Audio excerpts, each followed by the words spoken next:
오늘 시편은 그 위에 보면 표제가 있죠, 그죠? 다윗의 시라. 다윗이 특별히 환난 중에 지은 찬송시입니다. 찬송시. 그 1절에 보면 이렇게 시작해요. 환난 날에, 환난 날에. 이 환난 날은 보통 평범한 위기, 평범한 어떤 고난 이런 게 아니라 막 예상치 못하고 급작스럽게 닥친 감당할 수 없는 큰 위기를 말하는 거예요. 이 환난 날에. 그래서 영어 성경을 보면 제가 보니까 Day of Distress 이런 말을 썼어요. 그러니까 스트레스가 아주 많다는 거예요.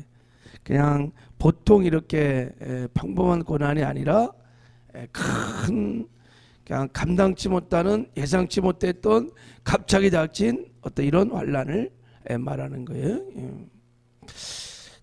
다윗이 이 시편을 썼는데 그럼 다윗의 생애에 언제 이런 환난을 당했을까? 뭐 다윗의 생애가 환난이 뭐 한두 번이 아니라 굉장히 많이 있었는데 사무엘상 30장에 보면 다윗이 시글랏이라고 하는 곳에서 있었어요. 근데 그때 블레셋 아가스 왕과 함께 전쟁에 나갔다가 돌아보니까 자기가 살던 임시 머물던 그 성읍에 막 아말렉 족속이 들어와 갖고 막 불태우고 자기 아내와 자식들을 다 잡아갔어요. 그래 갖고 엄청난 충격과 함께 더 큰 충격은 부하들이 그렇게 다윗을 따랐던 부하들이 자기 새끼들 아내들 다 잡아가니까 다윗 때문에 그렇다고 다윗에게 돌을 던져서 다윗을 죽이려고 하는 그런 상황이 되었어요.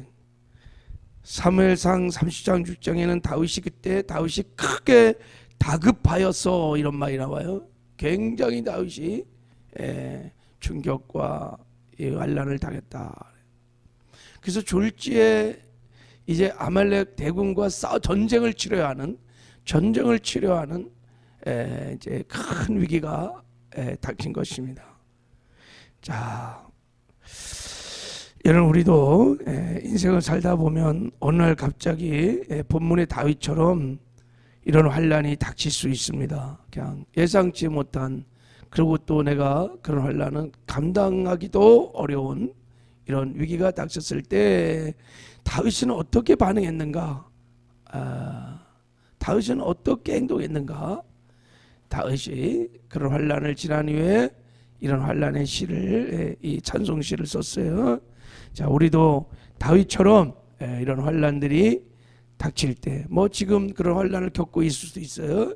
또 앞으로도 겪을 수 있어요. 그럴 때 우리는 어떻게 반응하는가?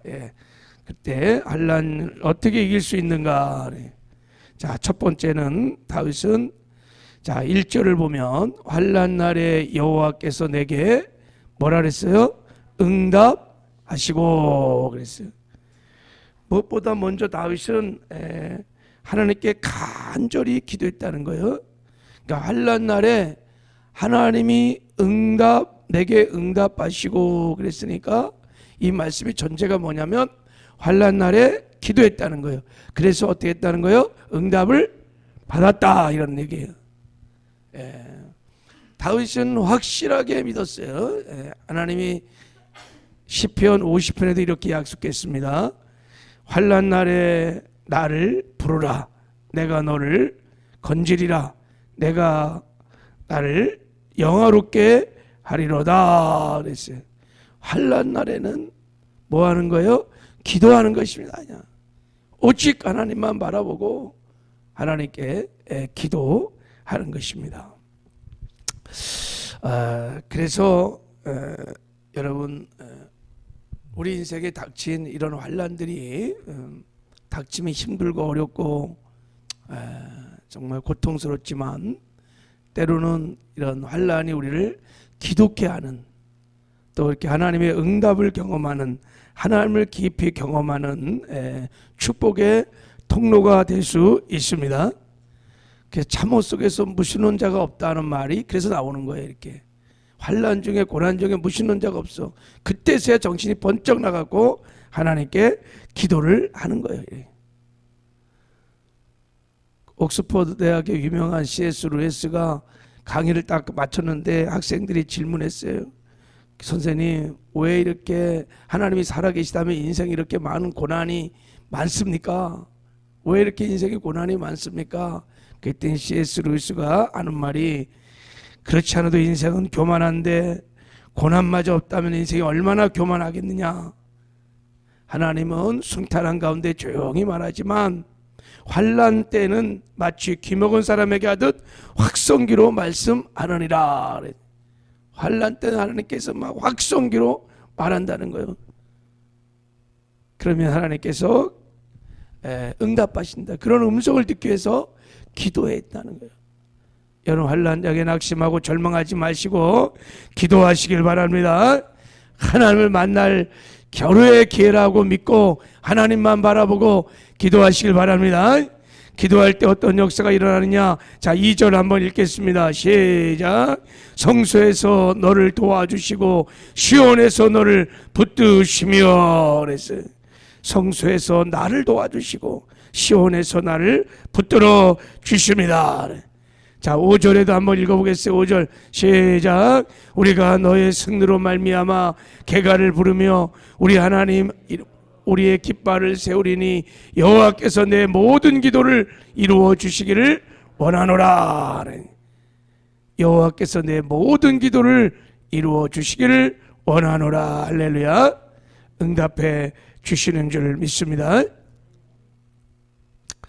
제가 설교를 준비하다가 이런 간증을 읽게 되었어요.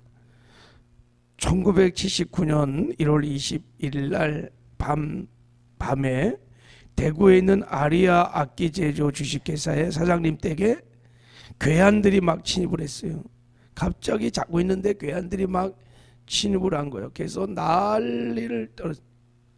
보니까 이 괴한들이 나중에 조세 보니까 누구냐면 회사 직원들이 사장 댁에 와갖고 막 난리법석을 뜬 거예요.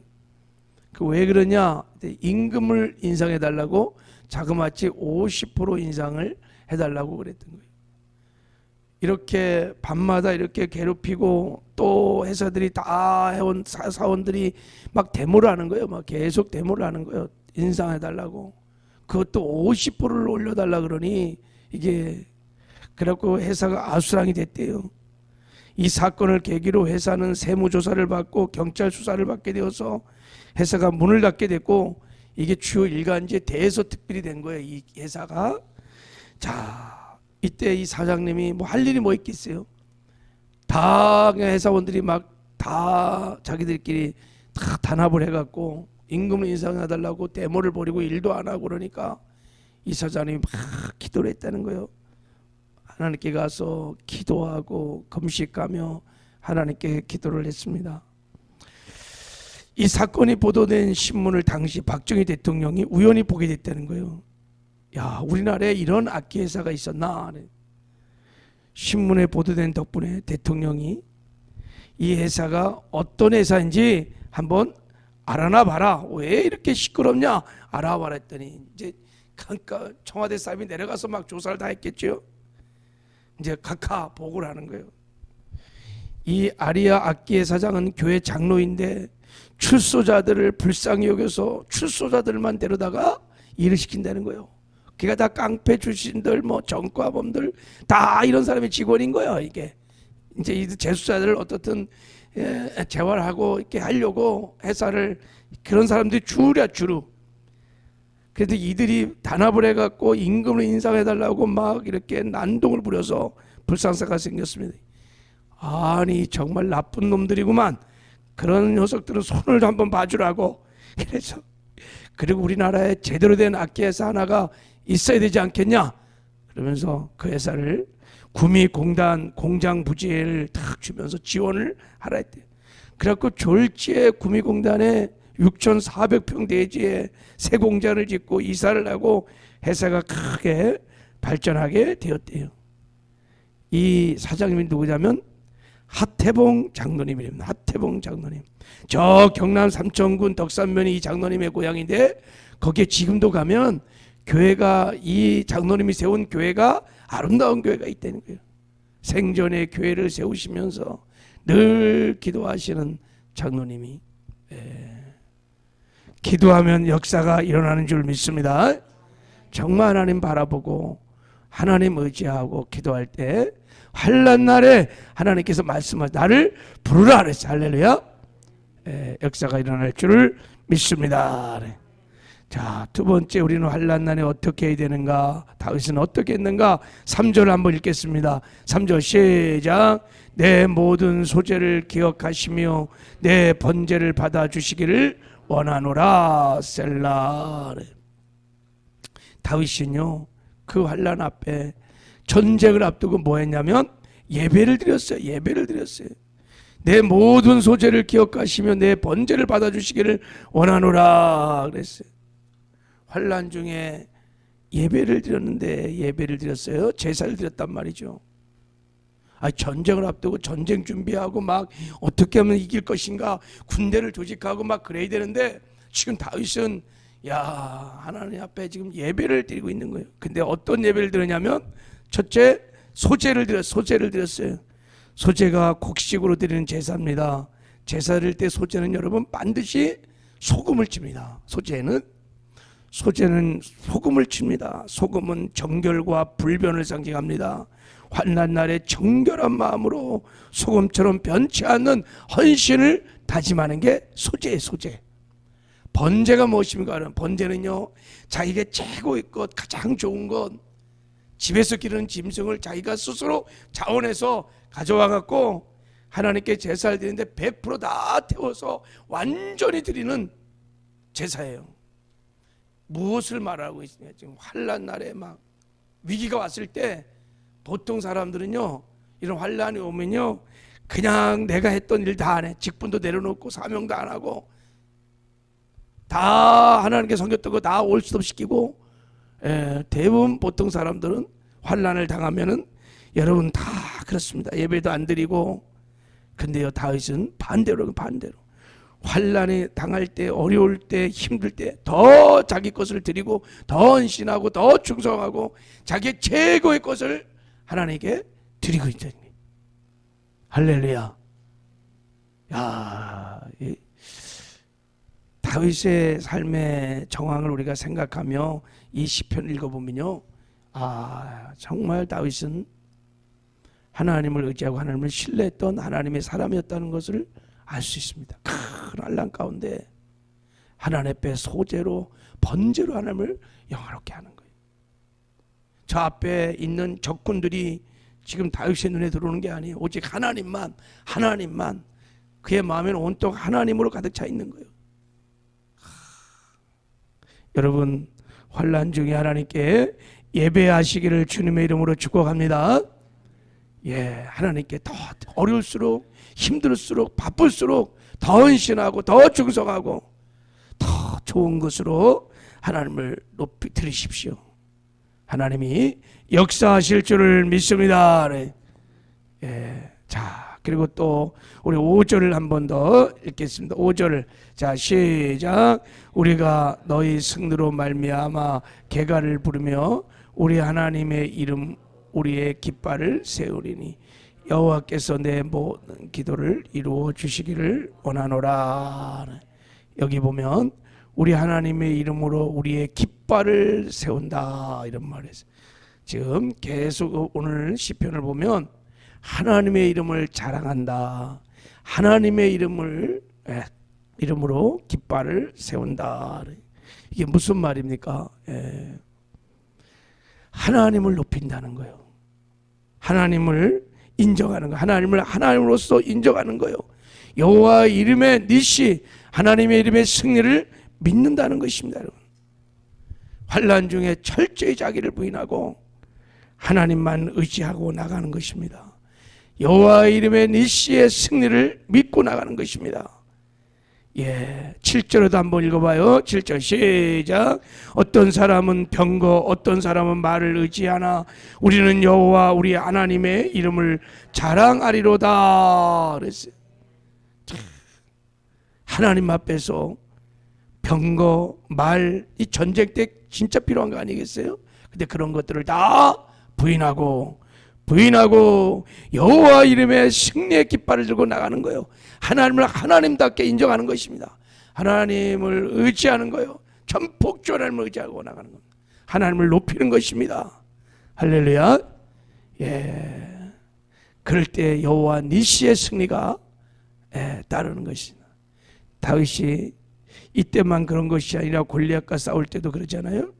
다윗이 블레 사람에게 이르되 너는 칼과 창과 단창으로 내게 나오거니와 나는 만군의 여호와 이름 곧 내가 모욕하는 이스라엘 군대 하나님의 이름으로 내게 나아가노라. 환난 중에 다윗은 다 병거와 말을 의지하지 않아요. 칼과 창과 단창을 의지하지 않아요. 딱 그런 걸 내려놓고 오직 여호와 이름에 하나님을 높이고 그것을 믿는 거예요. 그 안에 승리가 있다는 것을 믿고 믿음으로 나가는 것입니다. 그럴 때 하나님께서 우리에게 승리를 주시는 줄을 믿습니다. 여러분 환난 중에 다윗처럼 오늘 시편 말씀을 깊이 묵상하시고 다윗처럼 반응하여 환난 중에 하나님이 주시는 여호와 니시의 승리를 누리시며 사시는 저와 여러분 되기를 주님의 이름으로 축복합니다. 하나님 아버지 감사합니다. 우리의 삶의 다윗처럼 예상치 못한 또 급격한 갑자기 감당하기 어려운 환난들이 밀려올 때마다 하나님 다윗처럼 낙심하고 절망하고 원망하고 불평하지 않게 하여 주시고 기도하게 하여 주시옵소서. 그리고 아버지 하나님 더 헌신하고 더 충성하고 더 예배드리고 그리고 아버지 여호와의 이름에 승리의 깃발을 들고 믿음으로 나가게 하여 주시옵소서. 그래서 하나님께서 예배하고 준비하신 여호와 니시의 승리들을 맛보는 승리가 있게 하여 주시옵소서. 예수님의 이름으로 축복하며 기도했습니다.